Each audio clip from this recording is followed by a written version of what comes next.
Bonjour à tous, merci à vous d'être avec nous sur France 3 à Provence-Alpes, c'est dimanche en politique. Ramener la police dans les quartiers, voilà l'objectif de la police de sécurité du quotidien. C'est l'une des promesses du président Macron. Le 3e, 14e et 15e arrondissement de la cité phocéenne sont concernés. Ce sont des quartiers dits sensibles. La PSQ, c'est quoi? Est-ce que c'est le retour de la police de proximité? Qu'en attendent les populations concernées, les policiers? C'est le thème de l'émission d'aujourd'hui depuis le centre social L'Agora. Nous sommes ici au cœur du quartier de la Busserine dans le 14e arrondissement de la ville de Marseille. La PSQ, c'est quoi? Les explications de Valérie Smadja et de Xavier Schuffenecker.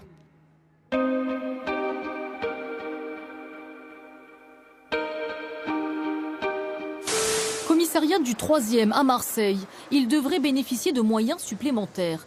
Parmi les 30 quartiers au niveau national concernés par les renforts de policiers, il y a donc le 3e, le 14e et le 15e arrondissement dès septembre 2018, puis le quartier Saint-Charles en janvier 2019.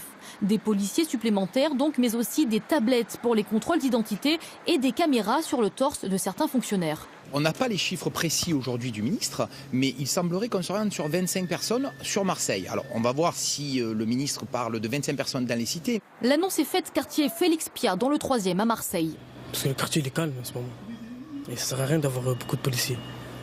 J'ai connu la police de proximité dans le quartier, de partout, à Marseille surtout, parce que c'est là où je vis, et ça a été mieux. Attention, ne dites plus police de proximité, précise le ministre de l'Intérieur, mais police de sécurité du quotidien pour des quartiers de reconquête républicaine. Bonjour Alexandra Louis.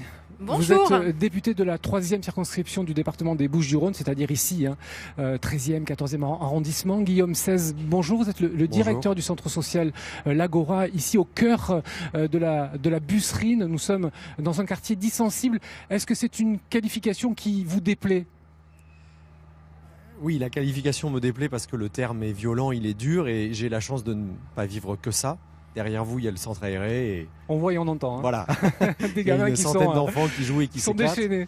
Après, sensible, oui, parce qu'il y a des difficultés aussi, bien sûr. Alors, la police de sécurité du quotidien, Alexandra Louis, pour résumer très rapidement, c'est quoi? Le gouvernement dit c'est une police taillée sur mesure. Ça veut dire quoi? Alors c'est notamment une police sur mesure. La police sécurité du quotidien, c'est pas une force, une brigade supplémentaire. C'est refonder totalement la façon de travailler des policiers et leur permettre très simplement d'être plus sur le terrain parce que la population a besoin d'avoir des policiers sur le terrain, d'avoir des personnes accessibles. Donc c'est le principal objectif de cette PSQ. Alors concrètement, ici, à l'endroit où nous nous trouvons, ça veut dire quoi? Ça veut dire une présence policière supérieure à celle que nous connaissons actuellement? Alors oui. Parce qu'on va libérer du temps des policiers d'abord. C'est-à-dire qu'aujourd'hui, un policier passe en moyenne 7 heures dans son bureau à faire de la procédure et 1 heure sur le terrain. Donc on va faire en sorte de maximiser le temps sur le terrain. Il y aura aussi plus d'effectifs parce qu'on se trouve dans un secteur qui a été intitulé quartier de reconquête républicaine pour permettre d'avoir des renforts d'effectifs. Mais la police sécurité du quotidien, c'est aussi des mesures localement avec beaucoup d'initiatives locales. Le but, c'est de laisser plus de marge de manœuvre au niveau local. Par exemple, il y a la création qui a été annoncée par le préfet de police, M. Demazière, sur des conseils de sécurité d'arrondissement, c'est-à-dire qu'il va y avoir des policiers, qu'il va y avoir des acteurs sociaux, des travailleurs sociaux, des bailleurs sociaux et tous les acteurs du secteur. Guillaume XVI, comme ça, très rapidement, vous voyez ça comment, la PSQ à venir là? C'est à titre expérimental en ce moment à Marseille, mais le processus n'a pas encore pris son rythme de croisière. Mais comme ça, par rapport aux explications que vous venez d'entendre, vous voyez ça comment? Alors, je pense que comme beaucoup d'acteurs associatifs et d'habitants du quartier, je suis un peu dans l'expectative. J'attends de voir ce qu'on va mettre derrière. Sécurité, c'est normal. Je pense que tous les habitants du quartier, comme partout en France, ont besoin de sécurité pour leur quotidien. Après la police du quotidien, il y a quelques années encore, le quartier a connu des blocages quotidiens par la police pour lutter contre les trafics. Et ça reste pas un bon souvenir. Donc cette police du quotidien, qu'est-ce qu'on met derrière et de quelle manière ça va vraiment améliorer la vie des gens? Je pense que c'est la question que tout le monde se pose, et moi comme eux. Alors, vous l'avez dit, Alexandra Louis, cette PSQ, on va dire PSQ, c'est plus simple, c'est effectivement plus de proximité, mais c'est également plusieurs associations avec les différents services de police, police municipale, gendarmerie. C'est aussi associé de façon plus étroite les maires, les élus de proximité, la justice et les services sociaux.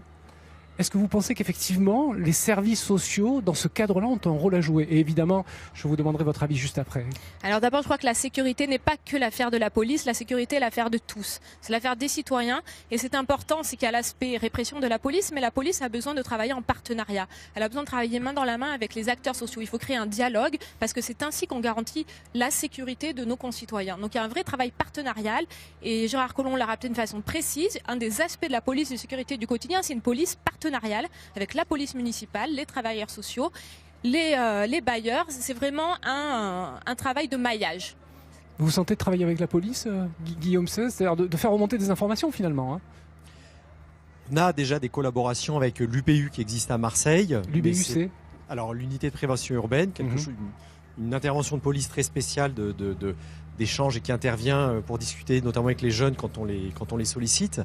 Après, coopérer avec la police, quelque part tous les acteurs sociaux aimeraient être entendus lorsqu'on aborde des sujets liés à l'incivilité, au trafic, des choses comme ça.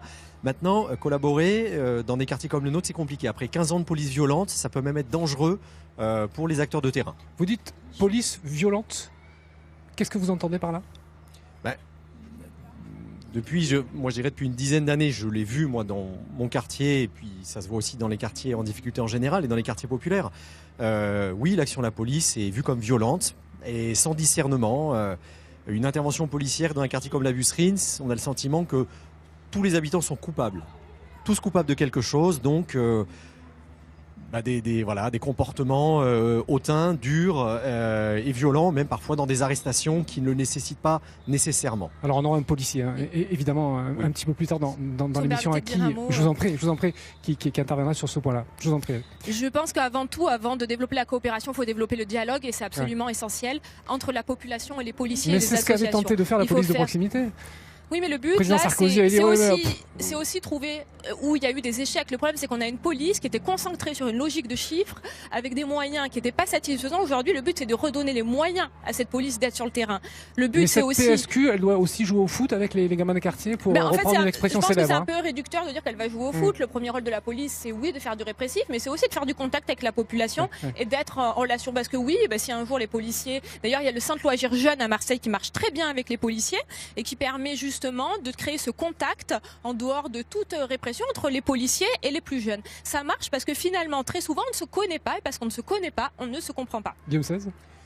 Les animateurs du centre social qui ont plus d'ancienneté que moi et ont collaboré, ont travaillé avec la police de proximité à l'époque, en font des retours assez positifs, trouvant effectivement intéressant d'avoir des nouveaux moyens et d'établir un contact différent entre la police et notamment les jeunes. De toute manière, ce qui est sûr, c'est qu'il faut... Alors, QSP, police de proximité, je ne sais pas, mais il est nécessaire que les habitants attendent une nouvelle manière de travailler de la police, plus pédagogique, moins violente. Que les délinquants craignent la police, c'est une chose, mais quand les habitants, les familles d'un quartier n'aiment plus leur police, c'est que ça ne va pas. Et dans ce cadre-là, vous êtes, tout à fait susceptible d'y collaborer de manière peut-être plus efficace que ce n'était le cas aujourd'hui. Aujourd'hui, il n'y a pas vraiment de collaboration. Aujourd'hui, quand la police intervient pour une opération c'est un peu son rôle aussi, hein. Tout à fait, c'est son boulot. Et donc, non, il n'y a pas de coopération avec nous, il n'y a pas de travail fait avec le centre social. C'est deux mondes différents. Alexandra Louis. Je crois que c'est important justement de repenser. Il y a une sensibilisation aussi à faire chez les fonctionnaires de police. Oui, mais je crois que les policiers, moi j'ai discuté avec beaucoup de policiers, notamment à Marseille, il y a une vraie volonté d'être plus au contact de la population parce que la plupart, je pense qu'il faut replacer les choses dans leur contexte, leurs conditions de travail ont été particulièrement difficiles et compliquées. Et redonner les moyens à la police et leur redonner du temps aussi, parce qu'il faut du temps, parce que les choses prennent du temps, c'est aussi les policiers avoir un lien avec les commerçants, un lien avec les associations en dehors des temps problématiques pour créer aussi un réseau et un partenariat. En dehors des temps d'intervention, de répression pure. Il ne faut pas que ça soit juste à l'occasion d'une opération sur un plan stup. Il faut qu'il y ait vraiment un dialogue qui s'instaure et sur le long terme. Et on aura tous à y gagner, que ça soit du côté des policiers qui sont pas du tout hostiles d'ailleurs à ce type de dialogue. Merci à tous les deux. Merci Guillaume Sez, Alexandra Louis. On vous retrouve à la fin de l'émission. Et vous qui nous regardez, qu'en pensez-vous? Eh bien, nous sommes allés à votre rencontre et nous vous avons posé très directement la question autour de la gare Saint-Charles. Ce sont nos paroles de citoyens.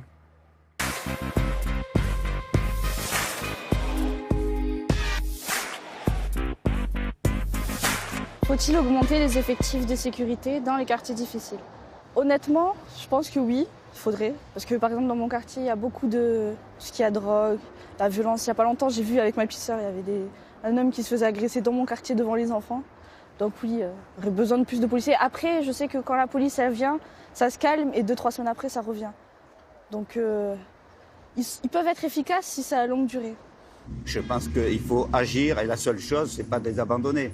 Donc a priori, je suis pour qu'on mette des gens qui assurent un peu la sécurité dans les quartiers en question. Faut-il augmenter les effectifs de sécurité dans les quartiers difficiles? Ça permettrait de rassurer sûrement pas mal de personnes et ça dissuaderait sûrement aussi certaines personnes de commettre pas mal de bêtises. Moi je dirais oui, essayons d'augmenter ces effectifs-là pour éviter que cette mauvaise réputation de Marseille se propage et reste dans le monde.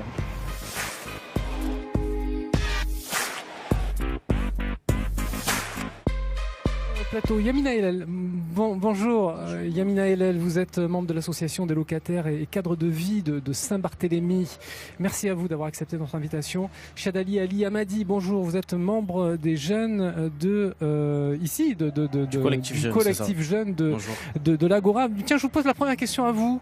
Remettre l'usager au cœur du projet de sécurité, c'est-à-dire avec une vraie remontée d'informations qui partirait de la base pour effectivement alerter les services de l'ordre sur un certain nombre de problèmes. Est-ce que vous êtes prêt à jouer le jeu? Comment est-ce que vous percevez tout ça? Personnellement, moi, j'ai l'impression que c'est un dialogue de sourds parce que... Pourquoi dialogue de sourds? Ça risque de créer encore plus de conflits, des problèmes, parce qu'à un moment donné, si on en vient à dire que voilà, on va faire un dialogue, tout ça, il faut d'abord nous écouter. Il faut essayer de comprendre nos problèmes, essayer de venir, parce qu'on vient que quand il y a des problèmes, que quand il y a des élections, etc. Et à partir de là, peut-être qu'on pourrait instaurer un dialogue. Yamina, on sent de la méfiance a priori. C'est-à-dire que la PSQ n'est pas encore mise en place véritablement, on est encore à l'état d'expérimentation. Bon, on sent qu'il y a de la méfiance a priori. Ça veut dire quoi? Ça veut dire que la confiance finalement entre la population et la police n'existe pas? Moi, je suis dans le quartier depuis 2005, mais j'ai constaté une chose, ce quartier a été complètement oublié. Et donc, il faut redonner confiance aux jeunes. Oublié par qui? Par les politiques. Par les politiques. Et puis, ce quartier, vous savez, on marginalise ces jeunes, alors qu'en fin de compte, ces jeunes ne sont pas méchants, c'est pas vrai. Moi, j'ai eu affaire à eux. Je passe dans la cité, ils ont toujours été bien éduqués, même les plus durs. Hein, et je les défends parce que ces jeunes... Vous ne pouvez pas nier, et je vous pose la question à tous les deux, qu'on est ici dans des quartiers où il y a du trafic, où il y a des choses qui sont sanctionnées par la loi et qui se déroulent ici, à l'endroit où nous sommes. Ce trafic, si c'est développé, c'est qu'on l'a laissé prospérer. Ces jeunes ne travaillent pas. Et quand ils cherchent des formations, ils n'arrivent pas à les trouver. D'ailleurs, je voudrais attirer l'attention là-dessus. C'est qu'il faudrait que ce soit plutôt les collèges ou les lycées, quand on envoie des jeunes en formation, qui prennent contact avec des patrons et qui fassent établir des contrats. Parce que à chaque fois que c'est des jeunes qui viennent des zones ZEP, la plupart du temps, on les rabroue. Alors nous, adultes, zone d'éducation prioritaire. Mais quand ce sont des jeunes, au bout de 3-4 fois, ils se démobilisent et où ils passent leur temps au bas des cités, enfermés dans un vase clos. C'est ça le quotidien des jeunes aujourd'hui dans ce type de cité. Comme elle a dit, après, voilà, on connaît l'expression l'argent facile. Ouais. Moi, je vous invite à venir voir si c'est vraiment de l'argent facile. Concrètement, quelqu'un qui travaille légalement, il touche plus qu'un mec qui justement un délinquant. Donc à partir du moment où on est à l'école, on nous dit travaille bien, tu auras un diplôme et tu auras un boulot. On ne sait pas si c'est sûr. Et en tout cas, il cherche pas des le formations, type d'avenir même avec toute la bonne volonté qu'il a. Au final, on lui répond non, reviens demain, on te rappellera. Donc à partir du moment où voilà, moi je dis pas que j'encourage personne à faire ça, mais il faut pas dénigrer les personnes qui en sont réduites à cet argent facile. C'était pas du tout l'objet effectivement de la question posée, mais vous êtes en train de nous dire finalement que la PSQ, c'est pas forcément ça qui va régler le problème. Ce qui va régler le problème, c'est plus l'emploi de l'emploi et l'éducation de ces jeunes. Je ne renie pas le travail de la police. Ce sont des gens qui travaillent, qui interviennent, mais il faudrait pas qu'il y ait trop aussi de répression, parce que vous savez, la répression, la violence entraîne la violence, et ces jeunes-là, certains... Je pense que c'est par tout l'environnement aussi. Le délaissement a fait que ces jeunes ont un peu la haine de l'adulte. C'est même pas du policier en fin de compte. C'est du grand qui les a abandonnés. Voilà, de l'adulte qui les a abandonnés. Et donc pour moi, la priorité, c'est l'emploi, la formation, éviter la déscolarisation. Le message est passé. Ça va être long. Le message est passé. Merci à tous les deux d'être venus sur notre plateau. Autre lieu, bougez pas. Autre lieu concerné par l'expérimentation de cette PSQ autour du quartier de la gare Saint-Charles, autour de la gare, dont on sait effectivement que là aussi c'est un endroit particulièrement sensible. En quoi consiste véritablement l'action sur le terrain de cette future PSQ? Eh bien, voyez le reportage de Jacques Bertolotti et de Frédéric Renard.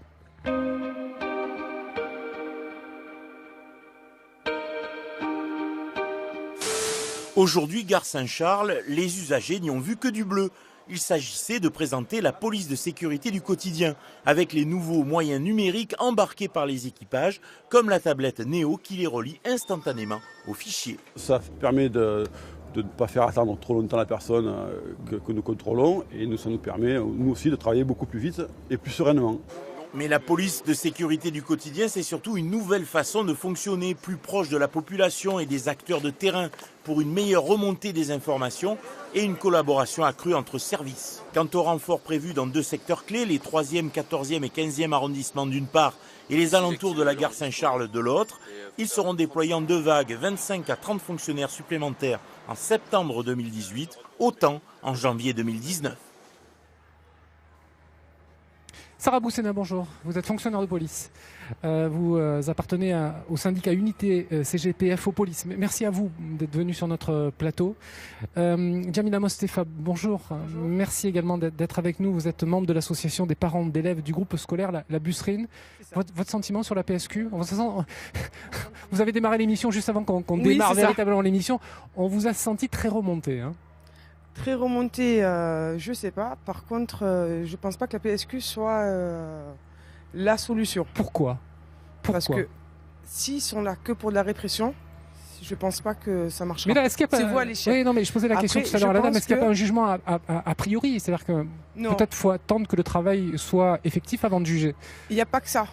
Je veux dire, la répression, il en faut. La police, il en faut. Mais à côté, il faut donner les moyens aux structures déjà existantes, aux assos, aux centres sociaux et aux éducateurs de rue, à tous ceux qui sont déjà sur le terrain. Et là, vous avez le sentiment moyens. que là, on vous a coupé les vivres par rapport à tout ça. Les subventions, les subventions ont sont été supprimées. On nous enlève les contrats aidés, les associations ferment. Et de là, des fiches qui on a moins de moyens et pour aider les jeunes et pour aider les quartiers. Du coup, les jeunes se retrouvent sans rien et se retrouvent au bas des cités. En même temps, le fait qu'il y ait plus de policiers dans un quartier comme celui-ci, avec des policiers dont la mission sera aussi de créer du lien avec les habitants. Telle est ma question. Voilà. On ne sait pas. Non, mais en tout cas, c'est ce qui est marqué sur le papier. Théoriquement, c'est ça qui doit se passer. Théoriquement, on est d'accord. D'accord. Mais ça, sur le principe, vous êtes plutôt favorable à ça. Oui, mais après, ça ne peut pas fonctionner seul. Ouais. Et ça doit fonctionner avec qui? Il faut qu'à côté, on puisse nous donner les moyens de pouvoir aider notre jeunesse et aider aussi à la PSQ pour qu'on puisse avancer tous ensemble. Parce qu'à eux seuls, s'ils arrivent sur les quartiers, alors on ne sait pas comment ils vont arriver sur les quartiers, on ne sait pas quel rôle ils auront, quelles seront leurs missions. À partir de là... Il y a beaucoup de questions encore en suspens. A priori, sur le renfort en hommes et femmes, évidemment, c'est à peu près 25, entre 20 et 25 fonctionnaires de police, des fonctionnaires qui seront mieux équipés, tablettes, caméras, on l'a vu dans le sujet de Jacques Bertolotti. Ça va dans le bon sens ou c'est du gadget? Alors écoutez, ce qui est annoncé effectivement, c'est une vague de 25 fonctionnaires dans un premier temps au mois de septembre, une deuxième vague de 25 autres fonctionnaires qui devraient arriver courant janvier. Il est forcé de constater que effectivement les moyens seront insuffisants en termes d'effectifs, parce que concrètement il faudrait plus de 200 policiers sur Marseille en plus sans ce projet de police de sécurité du quotidien. Oui, il en manque à peu près la moitié, quoi. Oui, donc le nombre d'effectifs annoncés nous semble très insuffisant et il va va falloir faire plus. En plus des moyens annoncés, donc il va falloir mettre en place différentes mesures. Alors on en a parlé tout à l'heure. Effectivement, un allègement de la procédure pénale, la fin des tâches indues. Mais moi, je pense qu'il faut aller plus loin. Il faut avoir une démarche un peu plus générale. Je crois qu'il va falloir réellement prendre en compte la vraie problématique que rencontre la police nationale en termes de moyens, mais également de conditions de travail. Je crois qu'il va falloir réellement sortir de la politique du chiffre, pardon. Djamila, est-ce que sur le papier, et si effectivement les choses se présentent plutôt bien, c'est-à-dire que si effectivement on se retrouve face à une situation qui correspond à ce qu'on a pu voir écrite, est-ce que vous êtes prêt à jouer le jeu, c'est-à-dire à faire remonter des informations, à travailler avec la police, parce que vous êtes impliqué dans la vie de quartier, ou est-ce qu'il y a toujours cette méfiance qui fait que vous préférez rester dans votre rôle et pas aller au-delà? La méfiance est liée. Il faut savoir que ça fait plus de 40 ans que nous, dans les quartiers, on a été abandonnés. Et par la société et par le gouvernement. Donc, du coup, voilà, la méfiance est liée. À eux de nous prouver, justement, qu'ils sont là pour nous et pas contre nous. En nous donnant les moyens et en nous expliquant déjà. Ça serait bien qu'on nous explique pourquoi ils sont là, comment ils vont être là, pourquoi seront là. Vous avez été consulté par rapport à la PSQ du tout? Jamais. Ça, vous le regrettez? Ah oui, complètement. Complètement. Bon. On posera la question à Alexandra Louis. Merci Djamila d'être venue sur notre plateau. Vous restez avec nous. Nous allons écouter le préfet de police qui évoque justement la mise en place de cette PSQ, je le rappelle, à titre expérimental pour l'instant à Marseille. Olivier de Mazières, nous l'écoutons et puis on se retrouve juste après avec Alexandra Louis qui va venir nous rejoindre. Merci beaucoup. Pour moi, la police de sécurité du quotidien, c'est pas de l'idéologie. Ce sont des mesures concrètes. Ces mesures concrètes, on les met en place, on les évalue ensemble, pas uniquement le préfet de police et les services de police, mais avec les élus, avec les représentants de la population. Je veux qu'on travaille aussi avec les CIQ, c'est très important chez nous. Et on en fait le bilan au bout de quelques mois. Si ça marche, on continue, voire on renforce. Si ça marche pas, on abandonne. Alexandra Louise, soit ça marche et on continue, soit ça marche pas et on arrête? Sur la police de sécurité? C'est ce que vient de dire le préfet de police. Alors, on a une évaluation, c'est-à-dire que le but, c'est que on va lancer des initiatives locales et en partenariat avec tous les acteurs, notamment dans les conseils de sécurité d'arrondissement. Et le but, c'est de se fixer des clauses de revoyure, c'est-à-dire qu'on fait le bilan à un moment donné pour voir ce qui marche et on le maintient, et ce qui marche pas et on regarde comment le changer. Donc, il faut vraiment raisonner cette police de sécurité pour que ça soit une police qui évolue, qui s'adapte au plus près du terrain. Et je tiens à revenir sur un petit point et de rappeler que les effectifs effectivement sont importants et qu'il y aura sur le mandat plus de 10 000 recrutements en police et en gendarmerie, dont Marseille bénéficiera au-delà des quartiers de reconquête républicaine. Juste une question sur le fait qu'effectivement il va y avoir des renforts de policiers supplémentaires. Est-ce que la politique du chiffre va rentrer en ligne de compte et est-ce que c'est quelque chose que vous craignez par exemple?